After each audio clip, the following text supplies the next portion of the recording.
Hello viewers, আসসালামু আলাইকুম। কেমন আছেন আপনারা সবাই? আশা করি সকলে ভালো আছেন।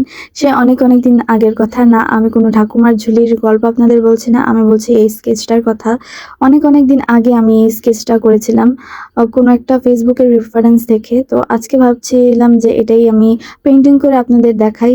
স্কেচ অনুযায়ী যেই জায়গাগুলো আমার ব্ল্যাক কালার করার কথা ছিল সেগুলোতে আমি ব্ল্যাক কালার করে নিচ্ছি।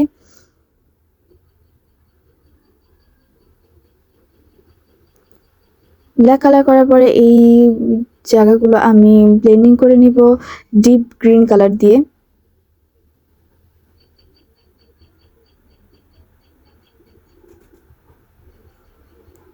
পিছনের ব্যাকগ্রাউন্ডটা আমি ডিপ টু লাইট একটা শেড রেখে করছি। এখন আমি ফরেস্ট গ্রিন কালারটা দিয়ে ব্লেন্ডিং করে নিচ্ছি। আবার এখানে আমি ব্ল্যাক আর ফরেস্ট গ্রিন কালার দিয়ে সুন্দর করে ব্লেন্ড করে নিচ্ছি ব্যাকগ্রাউন্ড।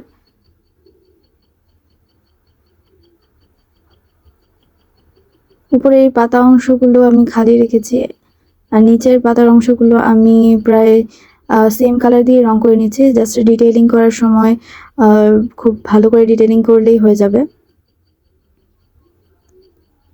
খুব প্রয়োজন অনুযায়ী আমি রং ইউজ করছি।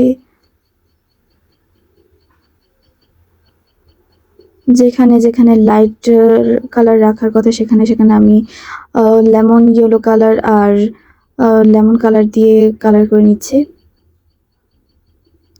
এই পাতাগুলোতেও আমি ব্ল্যাক কালার করে নিচ্ছি যাতে একটা এফেক্ট দেয়।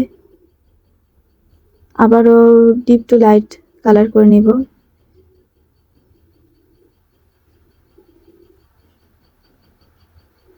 যে কোনো পেন্টিংয়ে শেডিং খুব ইম্পর্টেন্ট একটা রোল প্লে করে।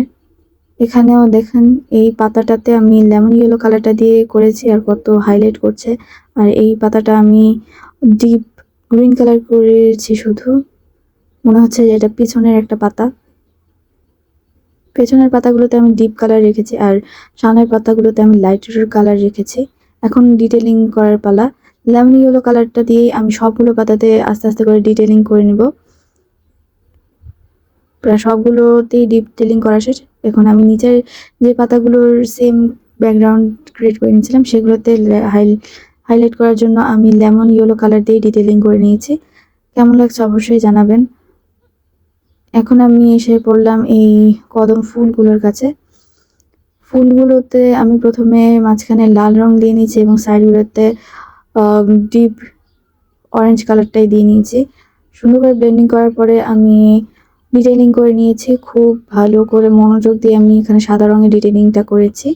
তো আমার পেন্টিং এখানেই শেষ। কেমন লাগলো আপনাদের অবশ্যই জানাবেন আর ভালো লাগলে লাইক, কমেন্ট এবং শেয়ার করতে ভুলবেন না। আজকে এই পর্যন্তই। আল্লাহ হাফেজ।